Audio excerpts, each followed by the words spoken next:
Assalamualaikum warahmatullahi wabarakatuh. Kembali berjumpa lagi dengan channel Donditan.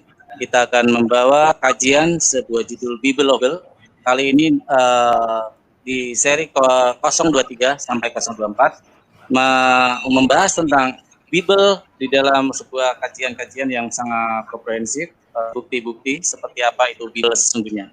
Silakan untuk acara selanjutnya kepada Pak Dondi. Silakan Pak.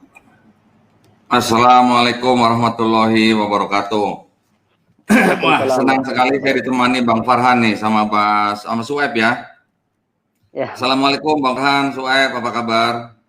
Waalaikumsalam warahmatullahi wabarakatuh, sehat. Bang Farhan sehat ya?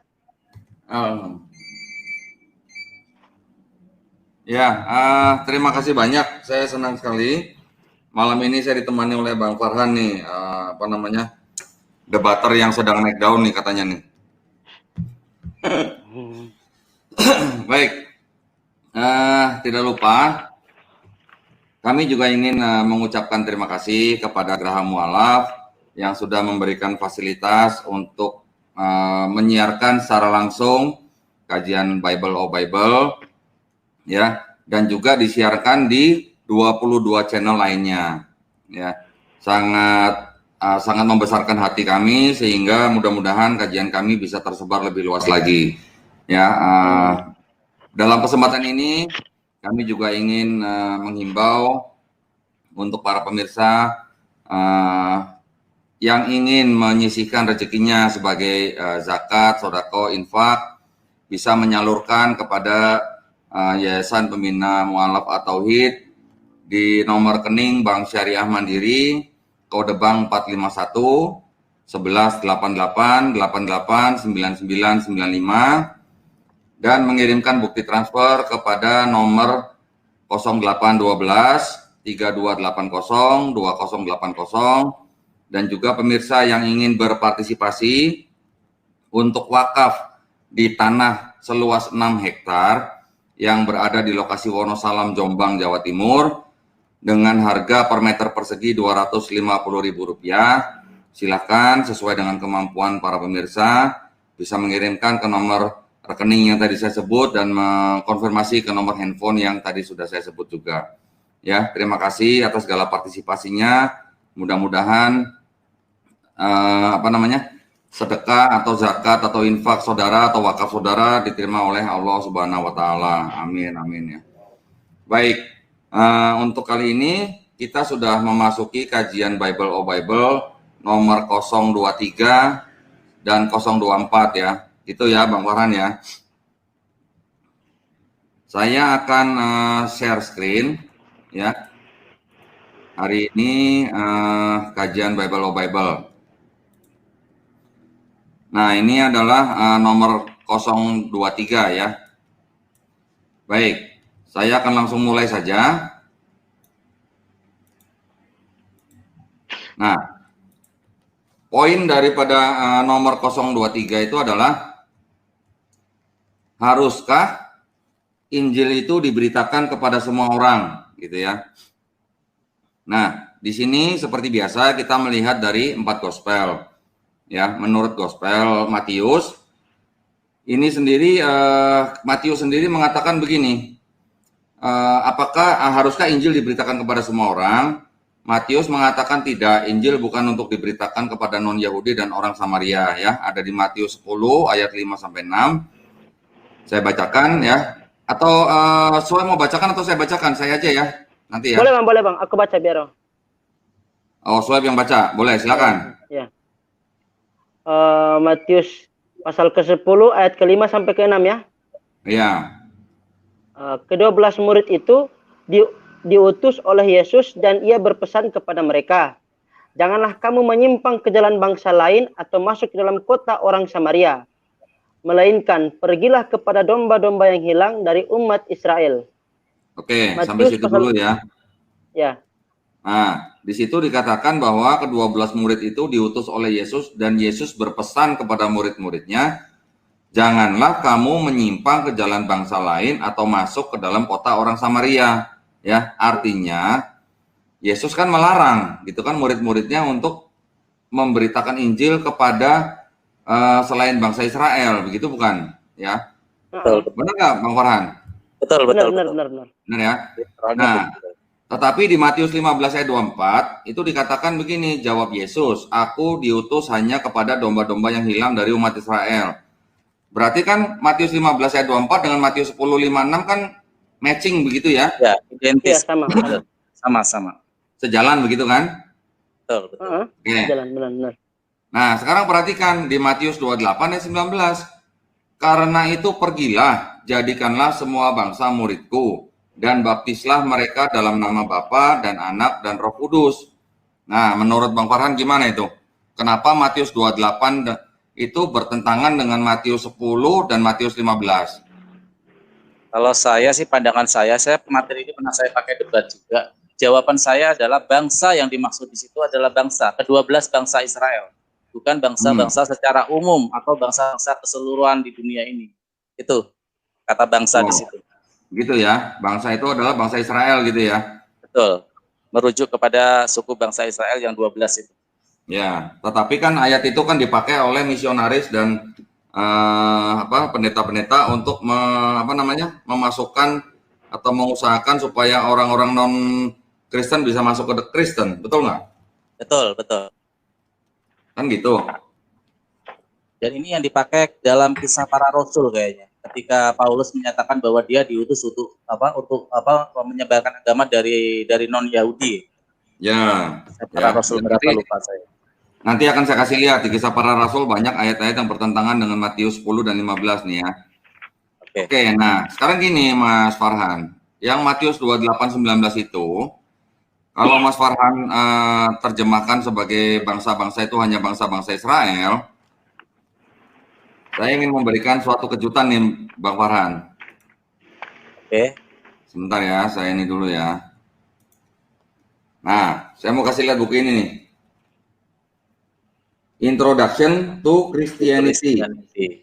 Ya, yang menulis ini Joseph Cardinal Ratzinger. Joseph Cardinal Ratzinger ini adalah yang biasa disebut dengan Pope Benedict ke-16 nih. Oh, dia ya. Benedict ke-16 ya, termasuk ya. Ya, dia ini pernah menjadi paus di tahun 2005 sampai 2013. Ya. Oh. Tadi Bang Farhan menerjemahkan itu bangsa-bangsa hanya untuk Israel ya. Betul. Kalau baca buku ini Bang Farhan akan kecewa nih Bang. Oh. Karena gini, ini saya baca ini ya. Ini di halaman 82. Mana nih halaman? Ini 82 dan 83 nih, kebaca nggak nih halamannya? Iya, kelihatan. Halamannya kelihatan 82. Kelihatan ya. 82 sampai 83. Tapi yang kalimat yang mau saya bacakan ini asalnya dari halaman 82 nih, yang bawah nih. Oke. Ya, kalimatnya begini. The basic form of our profession of faith took shape during the course of the 2nd and 3rd centuries in connection with the ceremony of baptism. Ya. So far as its place of origin is concerned, the text comes from the city of Rome, but its internal origin lies in worship, more precisely in the conferring of baptism. Yeah, this again was fundamentally based on the words of the risen Christ recorded in Matthew 28:19. Nah, saya terjemahkan ya. Saya terjemahkan intinya aja. Bahwa bentuk dasar daripada pelaksanaan baptis yang dilakukan di abad kedua dan ketiga, ya, itu teksnya berasal dari kota Roma. Nah, kalau berasal dari kota Roma itu artinya apa, Bang Farhan? Berarti bukan dari tempat Yesus lahir, berarti dari Roma malah. Atau itu kalau enggak surat dari Paulus sebenarnya. Ayat itu. Bukan. Artinya ayat yang di Matius 28:19 itu teksnya itu berasal dari gereja Roma, Bang Farhan. Oh, gereja Roma. Nah, berarti ayat itu bukan ayat yang asli, artinya ayat itu adalah ayat sisipan. Sisipan, betul. Nah, gimana dong? Pertentangan juga itu ya, benar. Iya, Nah, itu tambahan untuk untuk menjustifikasi bahwa agama Kristen boleh disebarkan ke bangsa-bangsa yang lain untuk nah, memperkuat itu. jadi ayat Matius 28:19 itu yang biasa disebut apa namanya? Apa sih amanah agung bilangnya gitu ya. Mhm. Amanah agung. Jadi artinya ayat itu yang dipakai oleh gereja untuk menyebarkan yang disebut dengan Injil gitu, Mas Farhan. Oke. Nah, buktinya ya, buktinya bahwa benar itu ayat Matius 28:19 itu adalah ayat sisipan ya. Kalau tadi ini kan menurut petinggi apa namanya? Pimpinan tertinggi dari umat Katolik ya. Mungkin kalau buat saudara-saudara kita Kristen yang Protestan, mereka akan bilang, oh itu kan Katolik. Nah, pimpinan kita bukan paus gitu kan, bilangnya kan. Ya, biasanya seperti itu. Mereka akan lari ke sana biasanya. Ya, tetapi jangan lupa bahwa Bible yang dipakai oleh Kristen Protestan itu berasal dari Katolik. Katolik, betul. Yang 66 kitabnya itu adalah berasal sama persis dengan kitab yang dipakai oleh umat Katolik. Cuman di Katolik itu ada kitab-kitab tambahan, bukan tambahan sebenarnya ya. Protestan yang mengurangi begitu sebenarnya. Dikurangi oleh. Ya, kitab-kitab yang disebut dengan Deuterokanonika gitu ya. Ada 7 kitab Deuterokanonikanya itu yang tidak diakui oleh golongan Kristen Protestan. Nah, kalau mereka bilang itu bukan pimpinan kami ya nyatanya mereka masih pakai gitu yang 66 bukunya gitu ya, dan Matius 28:19 itu masih termasuk di dalam 66 kitab itu gitu. Dan malah seperti hipokrit, mereka munafik. Mereka menolak tapi di satu sisi menggunakan kitabnya ya. Iya. Nah, kurang lebih begitulah. Jadi kalau begini di Matius aja ada pertentangan kan berarti kan? Betul. Yesus sendiri mengatakan aku diutus hanya untuk domba-domba yang hilang dari umat Israel. Bahkan Yesus melarang murid-muridnya untuk menyimpang ke jalan bangsa lain atau masuk ke dalam kota orang Samaria. Tetapi di Matius 28:19 di situ dikatakan Yesus memerintahkan murid-muridnya untuk pergi menjadikan semua bangsa muridku dan baptislah mereka dalam nama Bapa dan Anak dan Roh Kudus. Ya kan, betul? Betul. Artinya kan berarti kan ini pertentangan, ya kan? Nah, sekarang apa yang bisa kita jadikan bukti bahwa ayat itu benar ayat sisipan? Kira-kira Mas Farhan tahu nggak sama Suaib? Belum tahu. Kalau saya biasanya lari kepada sebuah pemahaman bahwa perkataan Yesus ini tidak akan mungkin bertentangan dengan apa yang sudah diucapkan. Artinya ayat 19 ini jelas mengatakan bahwa ini bertentangan dengan ayat yang sebelumnya. Dan ini nggak mungkin perkataan seorang yang dianggap Tuhan bertentangan dengan apa kata-kata yang sebelumnya. Biasanya saya memakai dalil itu ketika Ya, kalau aku sih gini. Gimana, Suhaib? Kalau aku sih sebetulnya di dalam Matius pasal ke-15 ayat ke-24 itu merupakan perkataan Yesus yang jujur dan polos bahwa dia hanya diutus kepada domba-domba yang hilang dari umat Israel. Dan pada Matius pasal ke-10 tadi, ayat ke-5 dan ke-6, itu juga sejalan apa yang dikatakan dengan apa yang diperintahkan kepada muridnya. Bahwa pergilah hanya kepada domba-domba yang hilang dari umat Israel, jangan ke bangsa yang lain. Ya. Nah, gini, yang tadi saya tanyakan adalah bagaimana kita tahu persis ya, seperti yang tadi Joseph Kardinal Ratzinger tuliskan bahwa ayat itu berasal dari kota Roma, artinya itu ayat sisipan. Bagaimana kita membuktikan bahwa benar Matius 28:19 itu adalah ayat sisipan ya. Pembuktiannya gini. Di Matius 28:19 itu kan diceritakan Yesus menyuruh murid-muridnya untuk membaptis dalam nama Bapa dan Anak dan Roh Kudus. Gitu kan, Mas Farhan? Betul. Iya. Nah, di seluruh perjanjian baru ya, dari Matius sampai Wahyu, itu murid-murid Yesus semuanya tidak ada ayat yang mengatakan murid-murid Yesus membaptis orang dalam nama Bapa dan Anak dan Roh Kudus, Mas. Semuanya membaptis hanya dalam nama Yesus. Gitu. Nama Yesus. Nah, jadi kemungkinannya apa kalau semua murid membaptis hanya dalam nama Yesus? Artinya kemungkinannya kan cuma 2, berarti kan? Betul. Artinya murid Yesus tidak taat kepada perintah Yesus di Matius 28:19. atau benar bahwa ayat itu adalah ayat sisipan. Ayat sisipan, betul, betul. Benar nggak Mas? Gitu. Betul, betul, betul. Iya, iya, iya. Berarti ayat ini adalah satu-satunya yang menyebut dalam pembaptisan Bapa, Anak, dan Roh Kudus ya berarti ayat ini. Iya. Satu-satunya ya. Iya. Oke. Di seluruh perjanjian baru tidak ada cerita atau kisah murid-murid Yesus membaptis dalam nama Bapa dan Anak dan Roh Kudus. Tidak ada. Saya sudah cek. Saya sudah punya ayat-ayatnya di mana kisah semua murid-murid membaptis hanya di dalam nama Yesus. Gitu ya. Saya tidak perlu tampilkan di sini. Nanti kalau mau dialog atau apa bisa saya tampilkan. Gitu. Jadi gitu Mas Farhan, Sueb. Oke, Oh iya, iya. Ya. Nah, berarti antara di dalam Matius sendiri kan sudah ada pertentangan tuh, ya kan? Iya. Nah, di Markus kita sekarang baca, coba Sueb tolong bacakan. Markus 16 ayat 15. Oke, siap. Markus pasal ke-16 ayat ke-15. Lalu ia berkata kepada mereka, pergilah ke seluruh dunia, beritakanlah Injil kepada segala makhluk. Nah, di sini kan lebih jelas lagi nih Mas Farhan. Pergilah ke seluruh dunia, gitu kan? Betul. Jadi artinya kan harus diberitakan kepada seluruh makhluk. Seluruh makhluk malah, bukan Iya, seluruh segala manusia. makhluk, iya benar.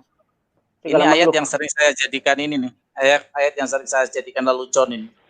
Ketika saya berdiskusi atau berdebat, saya bilang mereka, kamu sudah hari ini sudah dombanya sudah dibaptis belum? Sudah diinjilin belum? Ini kadang sering saya pakai untuk meledek mereka. Jadi kalau segala makhluk berarti kan harus memberitakan Injil juga ke pohon ya. Iya. Ke kambing, ke domba, ke sapi gitu kan. Semut juga. Semut juga ya. Nah, begini. Segala makhluk. Nah, kira-kira menurut Mas Farhan ini ayat bagaimana? Jelas ini bukan perkataan Yesus. Jelas ini sisipan ini. Ini jelas sekali.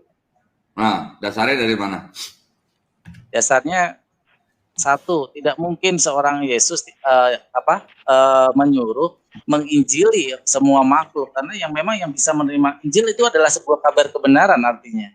Dan artinya kabar gembira di situ ya, yang bisa merasakan sebuah kegembiraan secara emosi itu adalah makhluk yang berpikir. Artinya yang dia pantas diinjili adalah manusia sebagai objek untuk penginjilan. Gitu ya. Jawaban saya itu. Iya, jawaban Mas Farhan kan itu masih bersifat asumsi ya.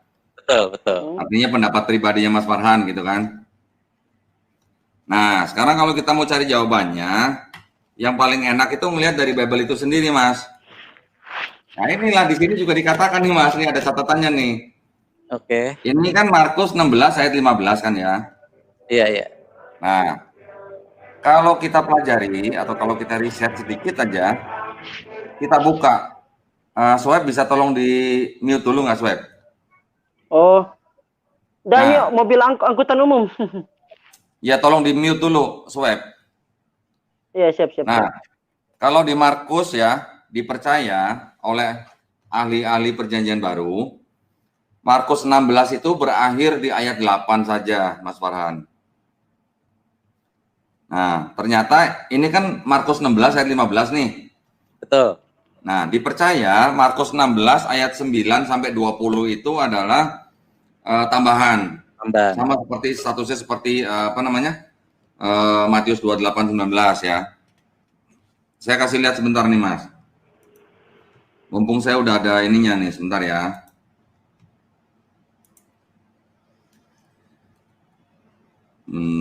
Sebentar. Mana ya? Nah, ini saya share lagi ya, Mas ya.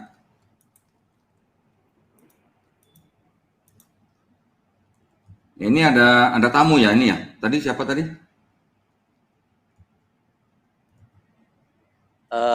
Sarifah ya. Mau masuk silakan.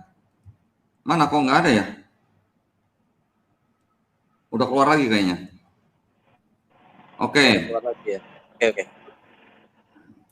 Sebentar. Nah ini Markus 16 ayat 8 sampai 20 ya. Nah, itu udah saya foto tuh ya, Markus 16 nih. Bentar, saya juga tunjukkan supaya nanti jangan dikira kita hoax nih. Ya, betul. Nih, Pasal berapa, Mas? Markus 16 nih. 16. Ya, ini di bawah catatan kakinya nih. Oke. Ya. Itu yang saya tandain kotak merah itu yang perlu kita perhatikan tuh, Bang Farhan. Ya, jadi di Markus 16 ayat 8 itu saya bacakan begini ya. Beberapa dalam kurung sedikit naskah dan terjemahan mengakhiri Injil Markus dengan bagian ini.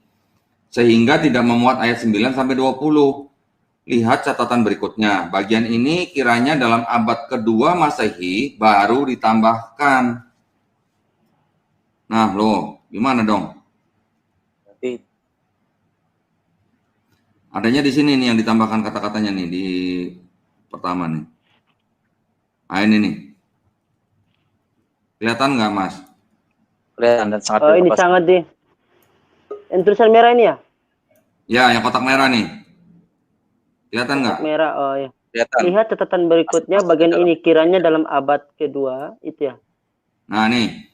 Bagian ini kiranya dalam abad kedua ini maksudnya Masehi ya. Ya, Mas Masehi. Masih. Baru ditambahkan pada Markus ayat 9:20 gitu. Pasti. Bagian penutup Markus ini pasti termasuk. Ya. Saya bacakan ya, saya teruskan ya. Iya, Bang. Nah, bagian penutup Markus ini pasti termasuk ke dalam kitab suci dan diinspirasikan. Ini belum berarti bahwa ayat-ayat ini juga dituliskan oleh Markus. Dan sangat diragukan apakah sungguh-sungguh termasuk ke dalam Injil, sebagaimana digubah oleh Markus. Memang ada kesulitan besar timbul dari keadaan naskah-naskah yang memuat Markus.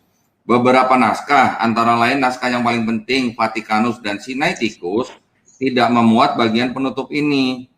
Ada juga beberapa naskah yang memuat bagian penutup lebih pendek, seperti dalam terjemahan ini disajikan. Lihat catatan di atas. Ya, ada 4 naskah yang menyajikan berturut-turut bagian penutup pendek dan bagian penutup panjang, yaitu ayat 9 sampai 20. Akhirnya ada 1 naskah yang menyajikan bagian penutup panjang, tetapi menyisipkan antara ayat 14 dan 15. Sisipan ini. Dan untuk membela dirinya, mereka mengatakan dunia kejahatan dan ketidakpercayaan ini adalah di bawah kekuasaan iblis. Saya lanjutkan ya. Ya, ini iblis tidak mengizinkan bahwa apa yang dibawa roh-roh najis menangkap kebenaran dan kekuasaan Allah, maka hendaklah sekarang menyatakan kebenaranmu. Begitu mereka berkata-kata kepada Kristus, dan Kristus menjawab, batas tahun-tahun kekuasaan iblis sudah genap, tetapi lain-lain hal yang mendahsyatkan sudah dekat, dan aku serahkan kepada maut bagi mereka yang berdosa, supaya mereka berbalik kepada kebenaran dan tidak berdosa lagi, dan begitu mendapat warisan di surga, yaitu kemuliaan kebenaran yang rohani dan tidak jatuh binasa. Kutipan-kutipan para pujangga gereja juga agak kacau dan sedikit tidak keruan. Ya, boleh ditambahkan juga bahwa antara ayat 8 dan 9 cerita terputus.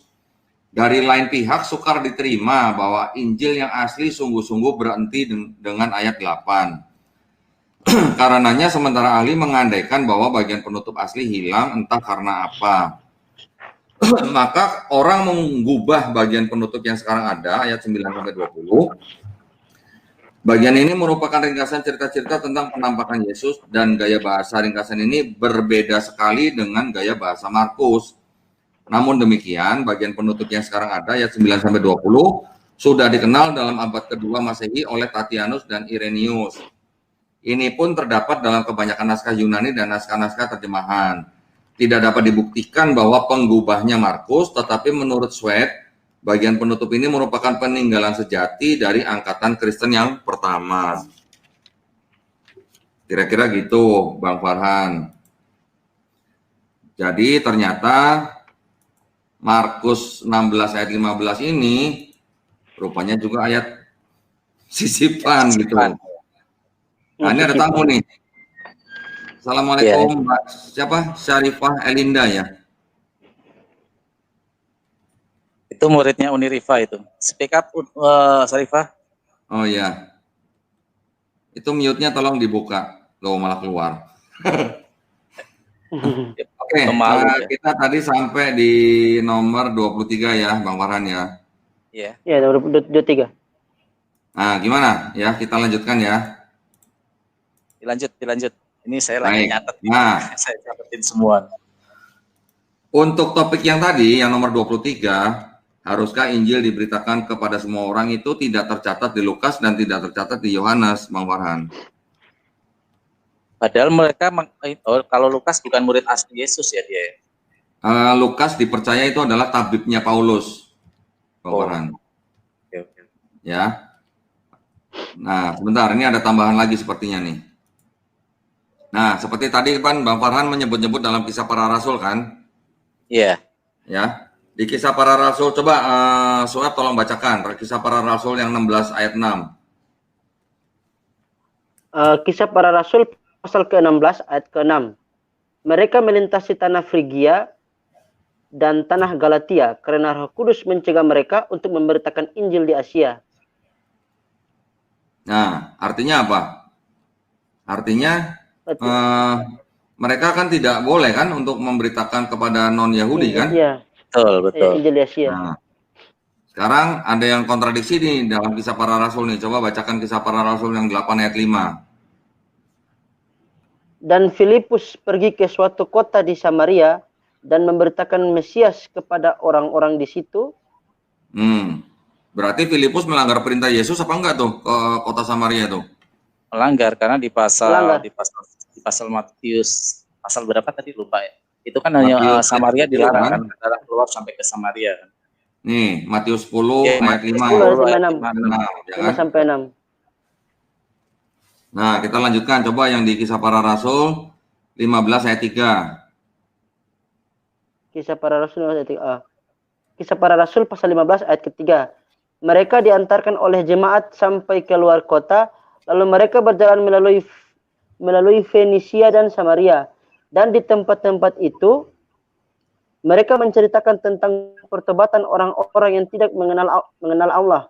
Hal itu sangat menggembirakan hati saudara-saudara di situ. Ya, lanjut Kisah Para Rasul 22 ayat 21. Kisah Para Rasul sampai yang 28. Oh ya, siap. Tetapi kata Tuhan kepadaku, pergilah sebab aku akan mengutus engkau jauh dari sini kepada bangsa-bangsa lain.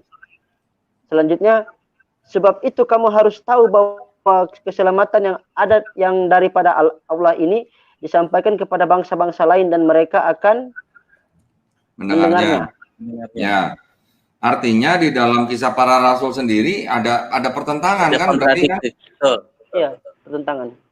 Apakah Injil itu diberitakan kepada semua orang atau tidak gitu kan? Ada yang mengatakan tidak, ada yang mengatakan iya gitu kan? Ayat-ayatnya itu ada semua kan? Iya, ada. Nah, kalau kita lihat lagi tulisan daripada Paulus, coba silakan saya baca Galatia 2 ayat 2. Galatia pasal 2 ayat 2. Aku pergi berdasarkan suatu pernyataan, dan kepada mereka kuberitakan Injil yang kuberitakan di antara bangsa-bangsa bukan Yahudi.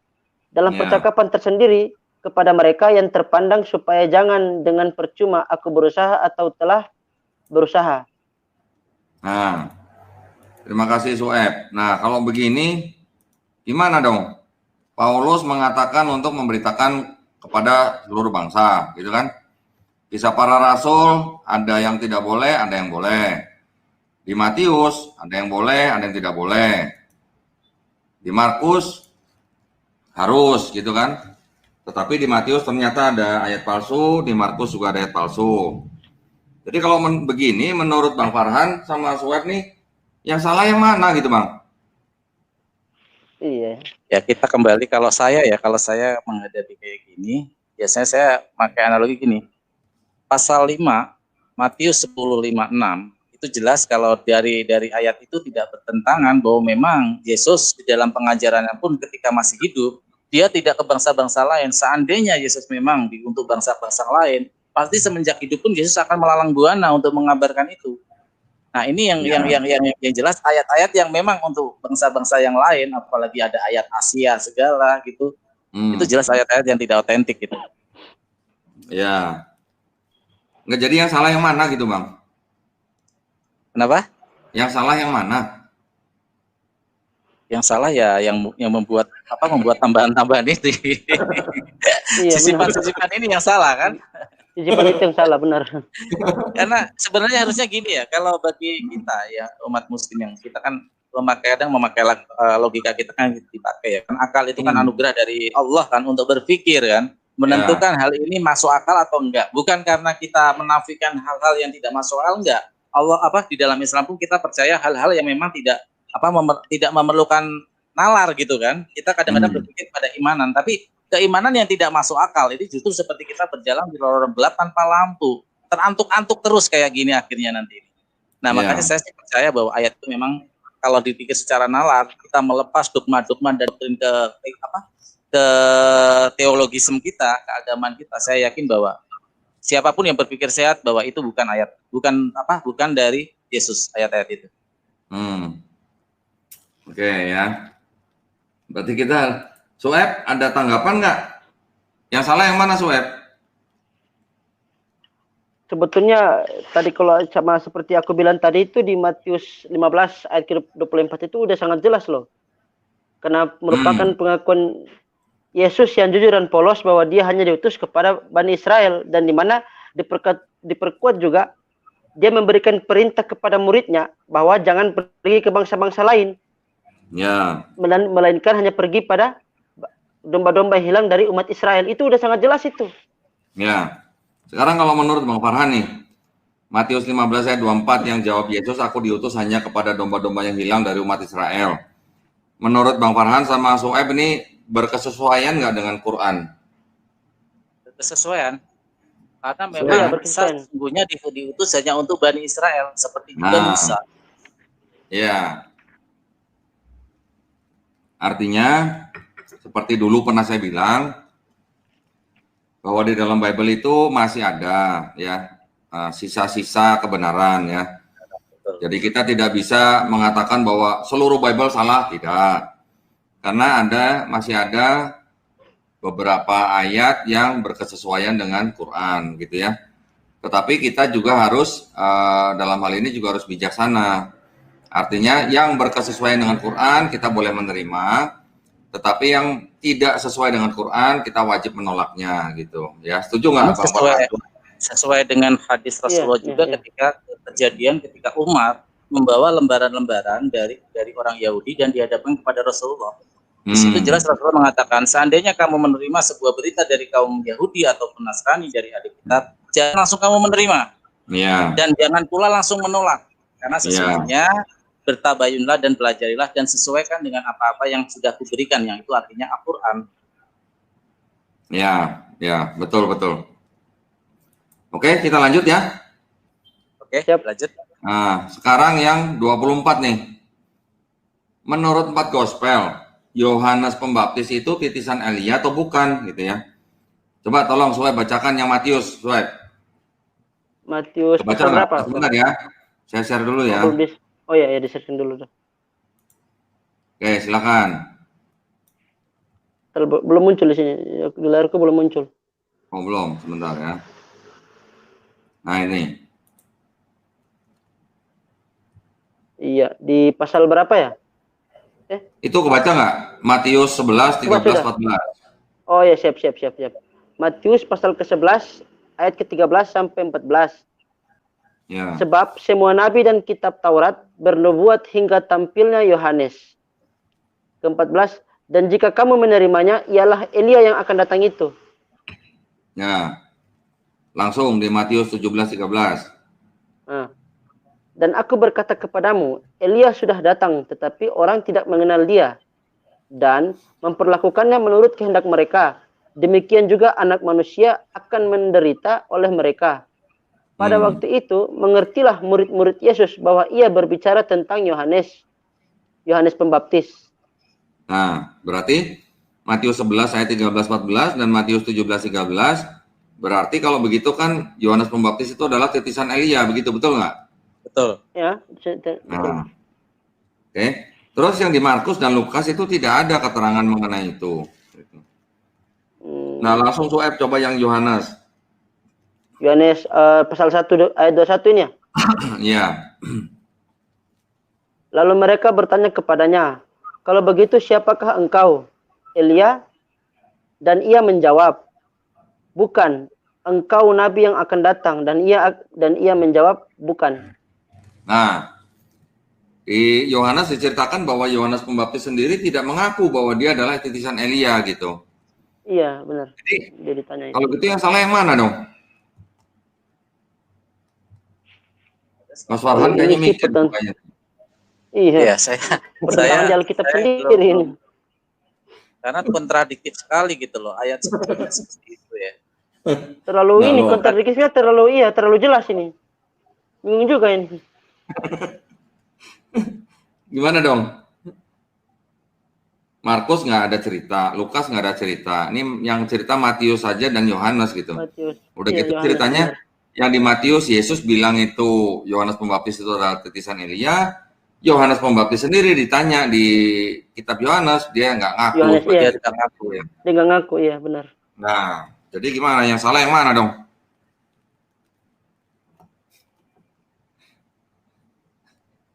Nah, pada diem semua. Saya masih bingung ini.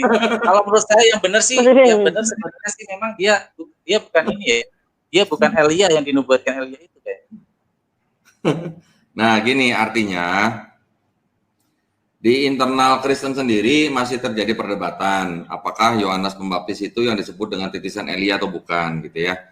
Tetapi kebanyakan pendapat mengatakan bahwa Yohanes Pembaptis itu adalah memang titisan Elia ya. Di Yohanes 1 ayat 19 sampai 21, coba Suap bisa tolong bacakan nggak? Dari Yohanes 1 yang ayat 19 sampai 21, coba ada nggak? di share screen belum? Di share screen ya? Nah, Suap ada aplikasi Bible nggak? Ada. Yohanes ya. Nah, coba tolong bacakan ya. Yohanes Yohanes 1 ayat 19 sampai 21 ya. pasal 1 ya? Ya, 19 sampai 21. Iya. coba bacakan. 19. Dan inilah kesaksian Yohanes ketika orang Yahudi dari Yerusalem mengutus beberapa imam dan orang-orang Lewi kepadanya untuk menanyakan dia, "Siapakah engkau?" Ia mengaku dan tidak berdusta, katanya, "Aku bukan Mesias." Lalu mereka bertanya kepadanya, "Kalau begitu siapakah engkau?" Elia, dan ia menjawab, "Bukan." "Engkau kan nabi yang akan datang?" Dan ia menjawab, "Bukan." Nah, Maka kata udah sampai 21 aja. Oke, nah di situ ada 3 sosok kan yang ditanyakan sama orang-orang imam itu kan, orang Yahudi kan. Iya, Bang. Ada 3 sosok yang ditanyakan, apakah Mesias, Iya, Elia, apakah Elia, apakah nabi yang akan datang. Nabi yang akan datang, ya. Mengenai Yohanes Pembaptis itu titisan Elia atau bukan, itu tadi kita serahkan kepada saudara-saudara kita yang Kristen ya untuk menyelesaikan ya. Biar mereka menentukan lah Yohanes Pembaptis itu titisan Elia atau bukan. Nah, yang ingin saya soroti adalah 2 sosok yang terakhir. Kalau yang disebut dengan Mesias siapa? Coba Bang Farhan atau Swipe. Mesias. Ya. Kalau yang Mesias Elianya. Siapa? Elia kan Mesias. Bukan. Kalau yang disebut Mesias Oh ya, Yesus, Mesiasnya Yesus. Nah, Yesus kan? Yesus kan? Nah, Islam sendiri juga mengakui bahwa Isa kan adalah Al-Masih, begitu kan? Al-Masih. Kristen semuanya sepakat bahwa Yesus adalah Kristus atau Mesias, begitu kan? Yes. Nah, jadi tadi titisan Elia, entah itu Yohanes Pembaptis atau bukan, biar saudara kita Kristen yang menyelesaikan ya. Jawab. Mesias sudah setuju bahwa semuanya Kristen mengakui bahwa Yesus adalah Mesias. Nah, yang terakhir nih, Nabi yang akan datang, itu kira-kira siapa, Mas? Yesus. Nah, kok Yesus? Enggak. Karena hari itu kan udah ada. Ini kan Nabi akan datang, Bang. Nabi yang akan datang ya, Nabi yang akan datang. Iya, Nabi akan datang. Salam. Siapa? Pasti Rasulullah. Nabi Muhammad SAW. Dari mana, Nabi Mas? Berikutnya. Karena dari mana? Taunya dari mana? Akan ada Nabi yang akan datang. Iya. Itu kan di zamannya Yesus berarti kan. Itu kan nubuatan buat nabi sebelumnya berarti. Yang akan datang sesudahnya kan berarti kan. Iya. Enggak, maksud saya gini. Dari mana atau dasarnya apa Mas Farhan bisa mengatakan bahwa itu untuk Nabi Muhammad Shallallahu Alaihi Wasallam? Dari mana ya? Saya karena nggak pernah tahu ayat ini untuk nubuat, saya nggak pernah tahu. Saya biasanya di ulangan 18 tuh ya, 15 sampai ayat 20 itu yang saya familiar untuk nubuatan Rasulullah. Ini saya malah baru tahu. Ini baru tahu. Untung ikut Bible ya. Ilmu baru ini. Karena saya biasanya nubuatan di ulangan 18 ayat 15 sampai ayat 20. Itu yang ini. Sama di Mazmur ya, di Mazmur juga ada. Ini malah saya baru tahu ini. Menarik ini. Nah, artinya gini Mas Farhan. Kalau dari perspektifnya Yahudi ya, ulangan 18 itu adalah untuk Yosua, penerusnya Musa gitu ya. Karena Yosua itulah yang meneruskan kepemimpinan Musa memimpin bangsa Israel untuk masuk ke dalam kota yang dijanjikan ya. Yosua bin Nun ya? Ya, betul, Yosua bin Nun. Nah, kalau menurut saudara kita yang Kristen, ulangan 18 itu adalah untuk Yesus ya kan, dengan segala macam argumennya gitu kan. Tetapi kan kita harus melihat nih Yohanes 1 ayat 19 tadi sampai 20 ya. Pada masa Yesus masih hidup nih, masih berjalan di atas bumi, itu kan nubuat itu belum tergenapi gitu. Betul nggak? Iya. Betul. Iya benar. Masih dipertanyakan. Masih dipertanyakan kan siapa titisan Elia, siapa Mesias, siapa nabi yang akan datang itu, betul kan? Betul. Iya benar. Nah, artinya kalau Elia tadi udah saya katakan itu anggaplah Yohanes Pembaptis, gitu kan? Internal mereka lah ya. Nah, internal. Nah, Mesias siapa lagi kalau bukan Yesus? Kan gitu. Iya benar. Dua kita berdua Kristen dan Islam sama-sama. Kalau ini kompak tentang Mesias. Tinggal siapa nabi yang akan datang itu siapa gitu loh. Gini Mas Farhan, saya bukannya menentang kalau nabi yang akan datang itu adalah untuk Nabi Muhammad Shallallahu Alaihi Wasallam. Tetapi selama tidak ada nama di dalam Bible yang jelas-jelas kita bisa temukan, ya kita tidak perlu mengklaim dengan arti itu pasti untuk Nabi Muhammad SAW gitu. Itu jangan juga gitu Mas. Betul. Tinggal kita lempar aja ke Kristen gitu loh. Elia Yohanes Pembaptis, Mesias Yesus. Nabi yang akan datang itu siapa gitu loh. Kan gitu aja.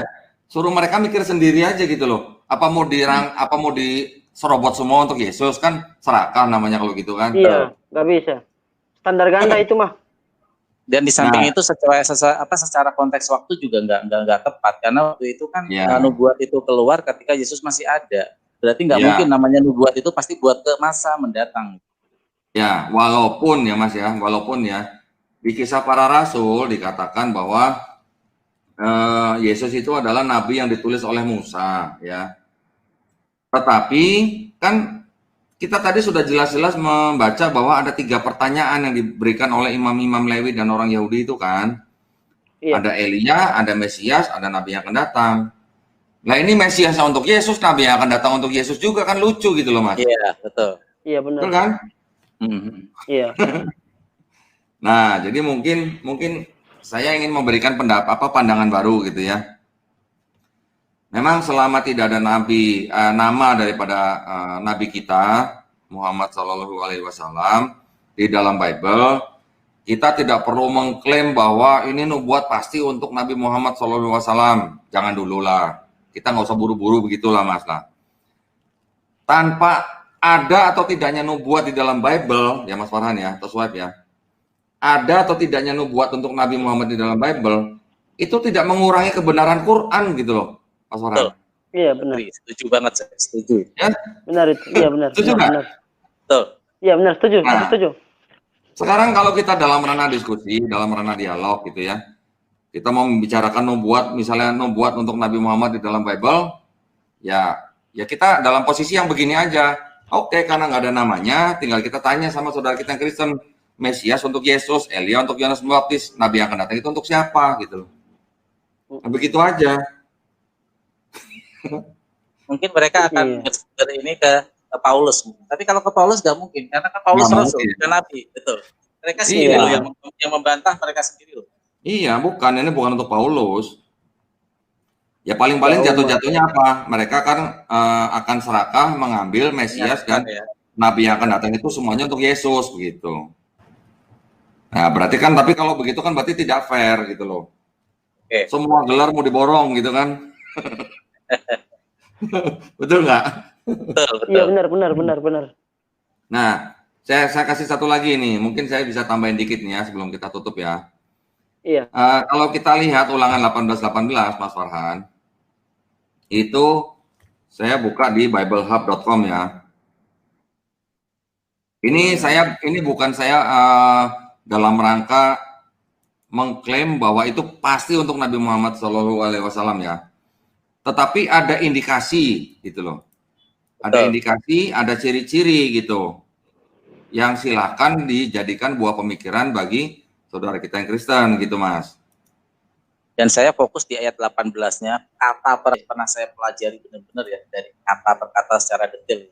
Kata saudara dari itu jelas bukan untuk mereka, karena bukan saudara itu bukan mereka sendiri.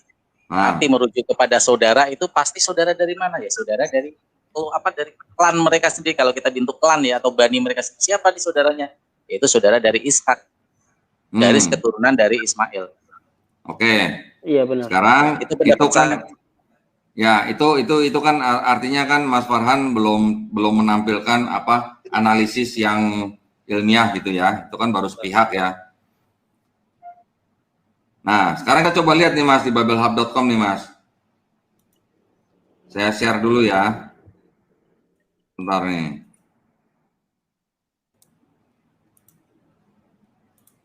Oke. Kelihatan nggak Mas? Udah. Kelihatan ya. Di situ kan ada kata-kata ada 4 kolom kan di situ kan ya. Ada kolom Strongs, ada kolom Hebrew, ada kolom English, ada kolom morfologi gitu kan. Iya. Nah, saya bacakan dalam bahasa Inggris dulu nih ya. Itu Deuteronomy 18:18 kan ya, ulangan 18:18 ya. Iya.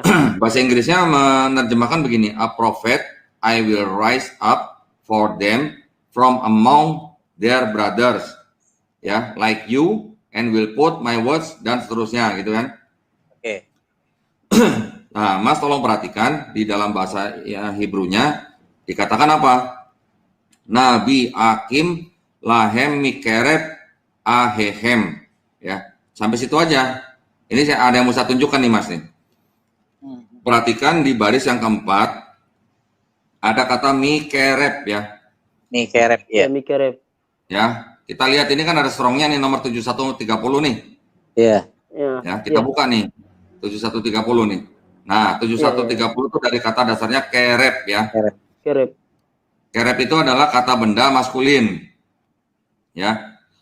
Transliterasinya kerep, bacanya kerep. Ya. Definisinya in what parts meets. Nah, ini artinya bisa banyak nih, Mas. Ini ada NASB translation ya, jadi bisa artinya among, body, default, entrails, heart, herself, inner, thought, inside, inward feelings, inward part, inward thoughts, inwardly, middle, midst, within our land, within their land ya. Di bawahnya nanti ada lagi nih Mas, ini ada Brown Driver Briggs kamus nih, kamus Brown Driver Briggs ya. Brown Driver Briggs. Nah, ini penggunaan dari kata-kata itu kerep itu di dalam ayat-ayat yang lain atau di dalam kalimat gitu ya.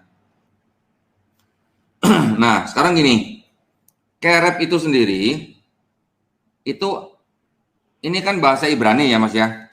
Ya. Bahasa Ibrani, bahasa Aramaik, bahasa Arab itu kan adalah bahasa Semitik begitu kan? Ya, Semitik satu akar, satu rukun. Ya. Kerep ini kalau di bahasa Arabnya itu adalah korib, Mas. Korib. Ya, korib. Kita kalau di bahasa Indonesia pernah dengar kan karib? Pernah dengar kan? Iya. Iya. Artinya karib. apa? Sahabat karib. Sahabat. Iya, Sahabat dekat. Sahabat karib itu sahabat yang paling dekat gitu kan sama kita kan? Iya, betul. Iya. Nah, Oke, sekarang kita lihat lagi di kata berikutnya nih Mas, yang di baris berikutnya nih. Ahehem, ya. Ahehem. Strongnya 251 nih kan? Iya. 251. Kita buka nih, strong 251 nih. Itu kata dasarnya adalah ak. Ya. Sama juga tadi kata benda itu ya. Ya, non maskulin. Ya, definisinya brother. Ya. Nah, perhatikan nih terjemahan dari NASB.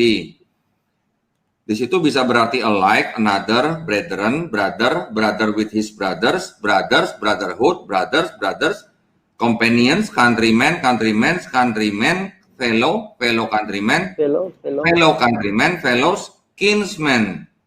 Tahu nggak artinya kinsmen, Mas Farhan? Nggak tahu saya. Belum tahu. Kids. Belum tahu. Men laki-laki kids. Nah, Apa? kinsman, saya lanjutkan dulu nih. Kinsman, nephew, other, relative, relative. Nah, kinsman sama relatif itu artinya kurang lebih sama, Mas. Kan di bahasa Indonesia juga ada kata relatif kan? Relatif ya, betul. Tapi relatif itu relatif maksudnya dalam hal keluarga gitu. Relatif kita gitu, misalnya. Ya kan, bisa kan? Betul, Nah, betul. kinsman itu adalah kerabat, Mas. Kinsman, kerabat. Oke. Nah, kerabat, relatif itu kurang lebih kan sama kan? Betul. Relatif kita, jadi saudara atau kerabat kita gitu ya. Ya. Iya. Nah, jadi tolong diperhatikan juga nih kata ah nih. Kata ah ini bacanya kan ah kan ya. Kalau di bahasa Arabnya itu jadi apa, Mas? Akhi. Akhi. Iya benar. Benar ya, akhi ya? Saudara laki-laki Benar, ya. akhi, benar. Aku karang-karang itu mah. Satu akar ya, benar-benar sama ya. Iya. Sama kan? Betul. Iya benar. Tadi kerep Ya. menjadi korib ya, diserap Iya. ke bahasa Indonesia menjadi karib gitu kan. Kata ah di Arab itu adalah akhi. Akhi. Ya. Itu aku karang-karang loh, aku nggak tahu itu. Hah? Aku karang-karang itu. Itu tadi aku karang-karang loh, aku nggak tahu sama sekali itu. Oh, Cuma karang-karang doang. enggak, memang benar karena itu bahasa Semitik. Bahasa Semitik itu adalah bahasa serumpun gitu ya. Bahasa serumpun gitu. Nah, jadi kata akhi itu kalau di Arab artinya apa, Mas? Saudara laki-laki. Saudara laki-laki. Nah, jadi kalau itu ditujukan untuk keturunan Nabi Ismail alaihissalam, salah nggak? Atau boleh nggak? Boleh sebenarnya. Boleh dan Boleh aja sebenarnya sih. Iya. boleh. Karena boleh. bersifatnya iya benar. Saudara Nah, dan iya. saudara dan Rizka kan laki-laki dan kerabat. Arti kerabat di sini saya justru kuncinya di kerabat ini. Di kerabat ini artinya bukan dari kalangan mereka sendiri, karena kerabat itu pasti dari klan yang lain, dari garis keturunan yang lain harusnya. Kerabat. Seumpama saya contoh, saya punya bapak saya ini adalah kakak adik sama bapaknya Bang Sueb. Berarti kan Sueb ini kerabat. Ketika saya berbicara dengan anak saya, ini loh warisan ini buat kerabat kita. Berarti kan bukan buat anak keturunan saya, tapi buat keturunan yang dari pihak ayah saya, yaitu kerabat kita gitu. Ya. Makin menguat. Berarti gimana dong? Boleh nggak?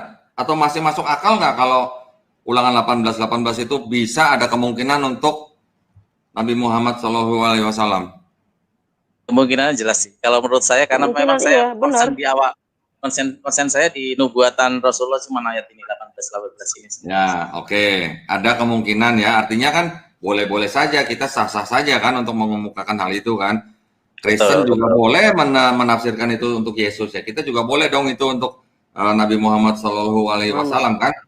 Iya, tapi benar. kalau Yesus saya masih bisa membantah kalau itu Yesus. Kalau untuk Yesus saya masih bisa membantah. Banyak. Bantahannya banyak. Karena kata sepertimu ini loh, seperti Musa artinya. Ya, Yesus nggak menikah. Itu pengakuan mereka sendiri ya. Musa menikah. Yesus kuburannya di bumi. Musa kuburan di bumi, Yesus enggak. Musa berperang, Yesus enggak. Musa seorang pemimpin yang benar-benar menjadi ucapannya adalah hukum, Yesus tidak bisa menyelamatkan, bahkan menyuruh muridnya aja muridnya malah kabur gitu. Artinya kalau sama untuk nubuat Yesus saya masih bisa dengan metodologi ilmiah penjabaran secara identifikasi saya masih bisa masuk ke dalam ranah bahwa ini adalah nubuatan buat Rasulullah. Ya artinya gini, masing-masing pihak dalam hal ini Kristen, Islam itu mempunyai hak masing-masing.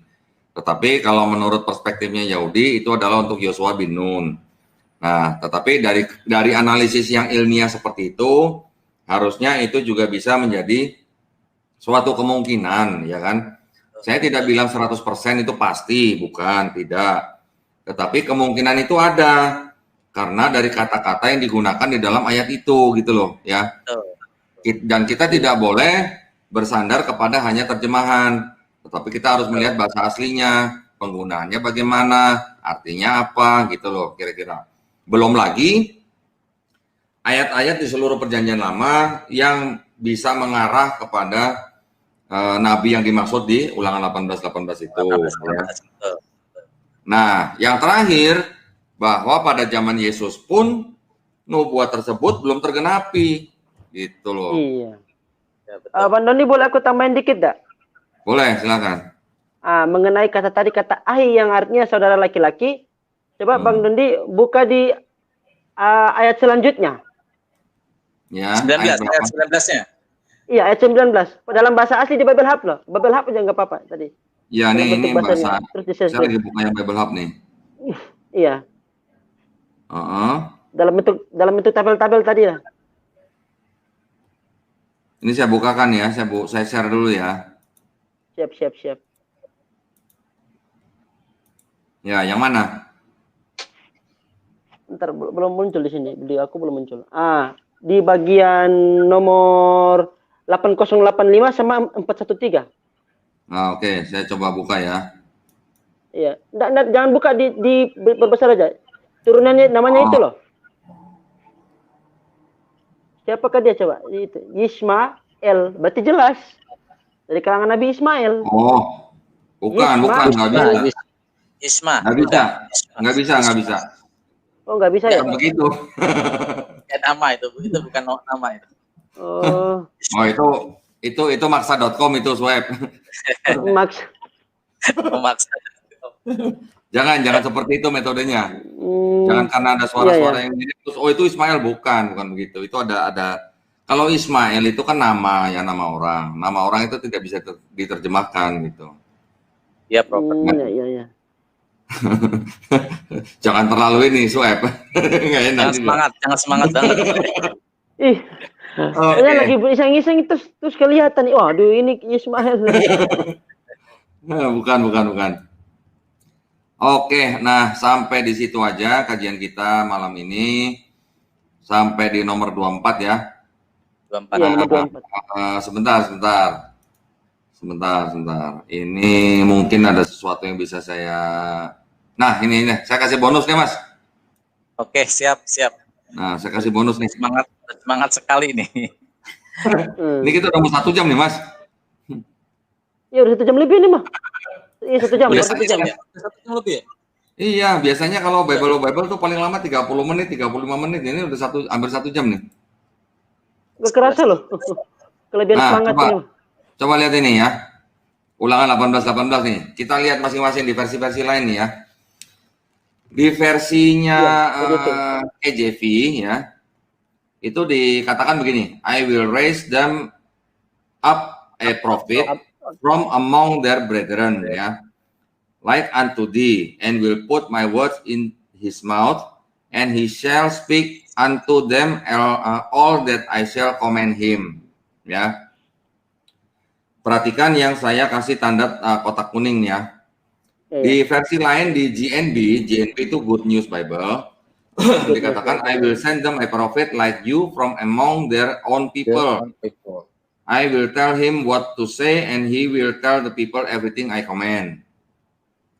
Dari versi LAI, itu dari versi BIS, Bahasa Indonesia Sehari-Hari, dikatakan dari bangsa mereka sendiri, aku akan mengutus kepada mereka seorang nabi seperti engkau.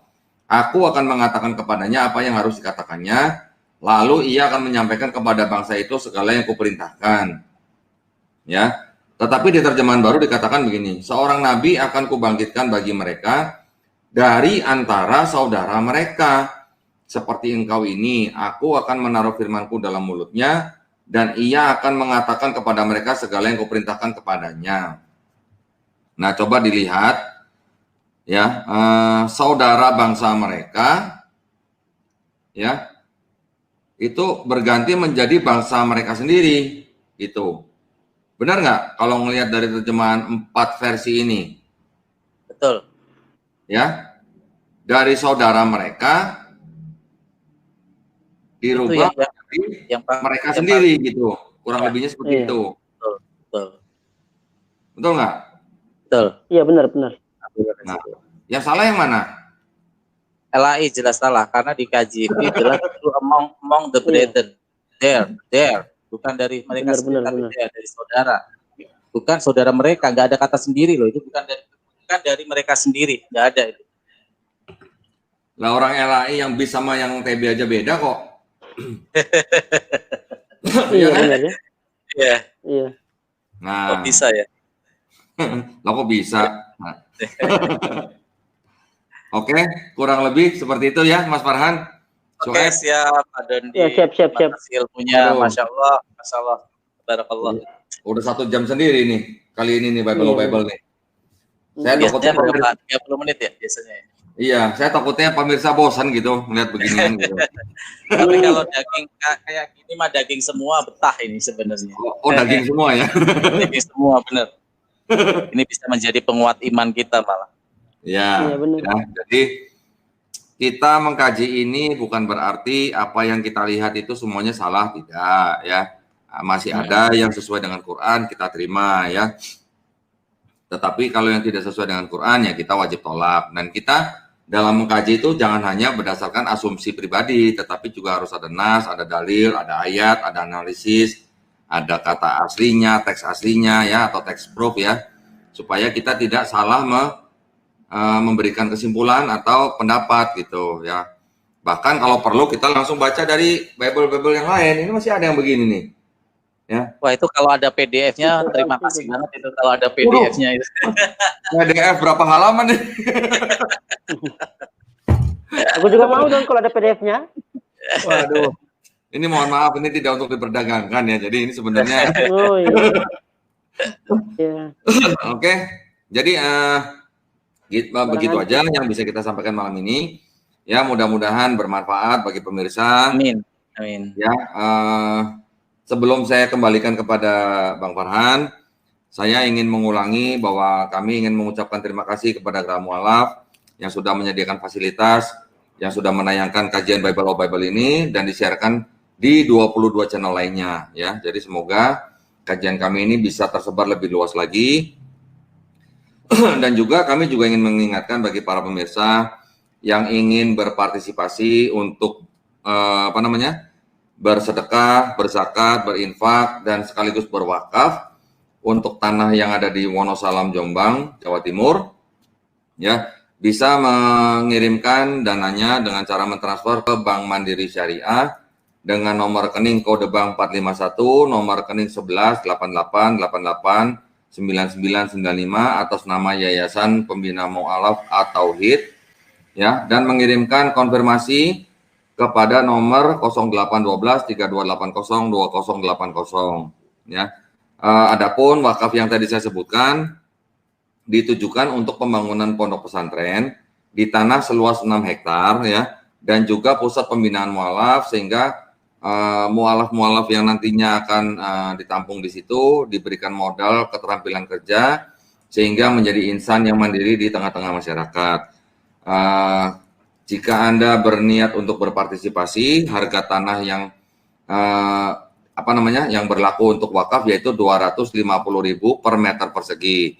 Mudah-mudahan segala niat baik kita diterima oleh Allah Subhanahu wa taala. Amin. Amin, ya, amin ya Allah. Untuk para pemirsa, kami mengucapkan banyak terima kasih atas perhatiannya. Mohon maaf atas segala kekurangannya. Semoga kajian kami ini bermanfaat ya. Sampai berjumpa kembali di kajian berikutnya. Terima kasih. Saya kembalikan kepada Bang Farhan. Silakan Bang Farhan.